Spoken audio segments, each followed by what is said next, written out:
Good evening, I'm Steve Johnson. You can get our iPhone, iPad, and Android app available for free in the App Store and on Google Play. The Dove is also available on Roku as well. From the Dove newsroom at this hour, the fire marshal for the city of Ashland is reminding residents that in spite of the weekend rain, the fire danger level remains extreme. Marguerite Hickman says chainsaw use is prohibited between the hours of 11 a.m. and 8 p.m., as well as lawn mowing with power-driven equipment and cutting, welding, or grinding metal. Those tasks, though, can be performed in the morning hours.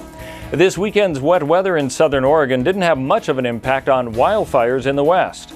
Firefighters in Yosemite and in Oregon would have wished for the almost half an inch of rain seen in southern Oregon during the weekend.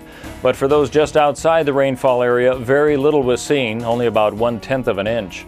Oregon Forestry spokeswoman Caitlin Goyne says even more than was seen in the Ashland and Medford areas would be needed to douse the fires. This moisture is welcomed for firefighters. However, it doesn't do a whole lot. It's got to be a lot of rain. You know, we had a lot of folks calling, thinking, oh, well, now that the rain happened, all of the restrictions will be lifted, right?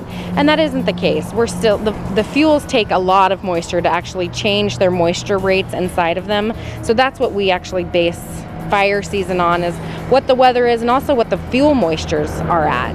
Now, some of the fires still being fought in Oregon include the 25,000-acre Big Windy fire at 37% containment, the 49,000-acre Douglas complex now 89% contained, and the 2,000-acre Labrador fire now said to be smoldering. A soldier who was repeatedly shot during the 2009 shooting rampage at Fort Hood is detailing his injuries for the jury, deciding whether to sentence the gunman to death. Staff Sergeant Patrick Ziegler testified today during the sentencing phase of Major Nadal Hassan's trial. Military jurors who convicted Hassan on Friday are now deciding whether to sentence him to death for the attack that killed 13 people at the Texas military base. Ziegler says he was shot 4 times and underwent emergency surgery that removed about 20% of his brain. His injuries left him paralyzed on his left side. Central Oregon authorities say a motorcyclist who stopped under a tree to get out of the rain was killed when lightning struck that tree. A couple were riding on US 97 northeast of Madras Sunday afternoon when the storm came up. Authorities say the man was killed and his wife was taken to the hospital. Let's take a look at our weather scene and what we can expect for the rest of this week. For Medford and Grants Pass, partly cloudy tonight, a low of 57. Sunny tomorrow with a high of 89. Partly cloudy on Wednesday with a high of 90. For the Klamath Falls area, we can expect partly cloudy skies tonight as well, low of 45. Sunny tomorrow and Wednesday, a high tomorrow of 80. 81 is all for Wednesday. Along the coast, rain a possibility tonight for Coos Bay and Port Orford with a low of 55. Partly sunny tomorrow with a high of 71.